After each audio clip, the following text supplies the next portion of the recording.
Hey everyone, it's Kiki from Rover.com, and today we'll be making jerky for dogs. We're going to use beef, chicken, and salmon to make some amazing jerky treats that are so much better than anything you could buy at the store.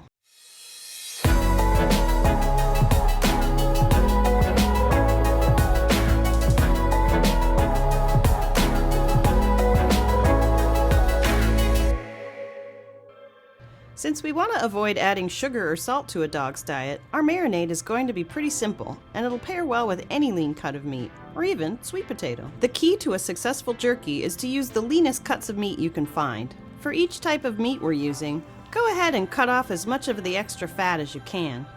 The thickness of your meat will determine how long it'll take to dehydrate.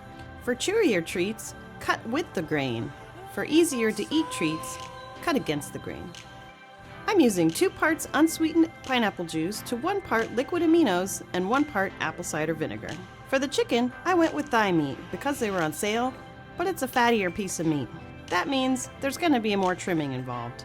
Liquid aminos are a great no-sodium alternative to soy sauce. I'm also adding a sprinkle of powdered ginger and a little bit of Asian fish sauce for an umami boost. If you want to get extra fancy, you could add just a drop of liquid smoke. For the salmon, I'm going to go with a boning knife. I'm choosing to leave the skin on because dogs love it.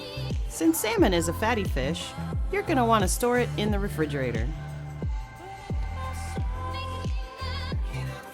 Now it's time to get this jerky in the dehydrator. You could also choose to use your oven on its lowest setting. If your meat is still wet with marinade, go ahead and pat it dry with a paper towel. The key here is to leave enough space around each piece of jerky for air to flow so everything dries out at the same rate. For meat jerky, it's important to dehydrate as fast as possible to avoid anything going bad. So we're going to set this to the highest temperature and check our jerky after 2 hours to see how it looks. Witness the majesty. I'm setting a Ron Swanson trap. What do you think, Olive? Stay tuned for our next recipe, birthday cake for dogs.